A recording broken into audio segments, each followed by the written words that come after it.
সত্যি বলতে আমার জীবনে এত বাজে খাবার এক্সপিরিয়েন্স কোনোদিনও হয়নি। গতকাল ছিল রথের মেলা আর আমরা বন্ধুরা মিলে চলে গেছিলাম মেলাতে।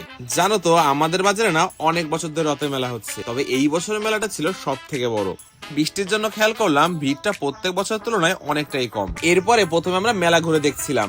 এই বছরের মেলার মাঠে 4-5 রকমের রাইড ছিল। আমি এটা জানি না যে তোমরা কিভাবে নাগরদোলনা ডিস্কোতে ওঠো, বাট এইগুলো দেখলে আমার ভীষণই ভয় লাগে। মেলা তো অনেক ঘুরে দেখলাম, এবার চলো একটু পেট পুজো করা যাক। সম্পূর্ণ মেলাটা ঘুরে এই একটাই পাপড়ি চাটের দোকান ছিল। পাপড়ি চাট আমার খুব প্রিয় একটা খাবার। হ্যাঁ, মেলার মাঠে স্বাদে একটু আপ ডাউন হয় বটে, তবে এত বাজে পাপড়ি চাট আমি কোনোদিনও ট্রাই করিনি।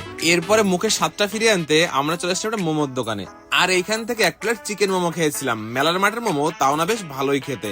এরপরে মেলার থেকে বেরিয়ে চলে এসেছিলাম হেলেঞ্চা বাজার একটা ফাস্ট ফুডের দোকানে। মাঝেই তো মেলায় আসেনি, মায়ের জন্য কিছু খাবার নিতে হবে। এরপর একটা দোকান থেকে একটা ডবল ডেবের মোগলাই নিয়েছিলাম আর দাদাকে একটা রোলও খাইয়েছিলাম। আর তোমরা যারা মেলাতে গেছিলে, মেলায় তাহলে একটা ফটো কমেন্টে দিয়ে যেও, দেখি কার ফটো কত সুন্দর এসছে।